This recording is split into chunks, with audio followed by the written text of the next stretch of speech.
What's up, YouTube? This is Too Raw for TV. Although the game has already started between the Golden State Warriors and the Utah Jazz, as of my recording this video, it was reported that prior to this game, that Klay Thompson, for the first time, I believe, since his rookie year, will come off the bench versus the Jazz. This last game before the All-Star break, Brandon Podziemski will start in his place.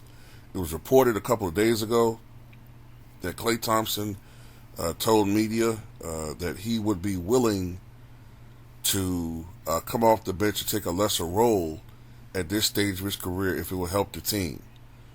So a significant change has been made in the starting lineup, and that is that Klay Thompson will come off the bench, and the starting lineup will be Steph Curry, Podziemski, Andrew Wiggins, Jonathan Kuminga, and Draymond Green.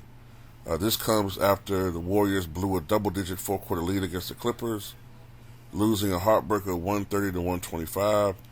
Thompson had one of his worst games of the season, not just shooting poorly, 4-14 from the floor, 1 of 9 from three-point range, but committing a brutal mental mistake when he purposely fouled Russell Westbrook with 39 seconds remaining in the dub set to get the ball back.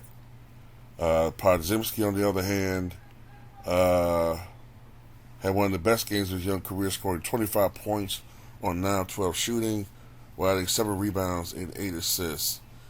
This season, Thompson has indeed been struggling. I don't have his numbers off hand. I believe he's averaging about 17 points per game this year. Let's see.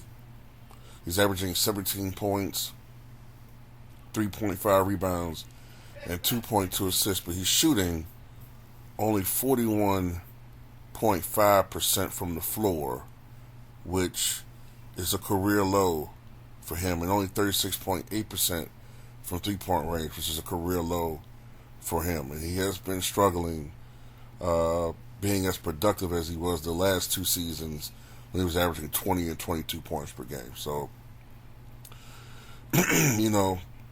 although I do believe he's getting way too much hate by his fan base, it is apparent, it is clear that Klay Thompson is not the same player that he once was.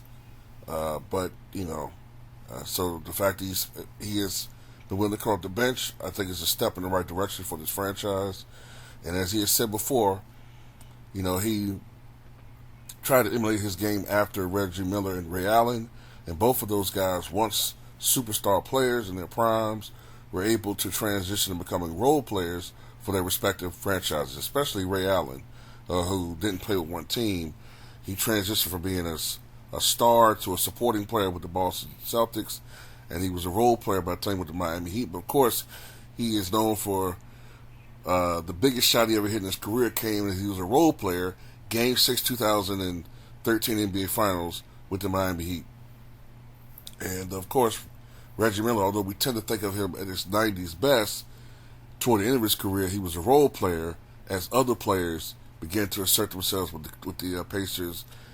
For instance, Ron Artest, Jermaine O'Neal. I think Danny Granger came along before Reggie retired. So, anyway, tell me what you guys think.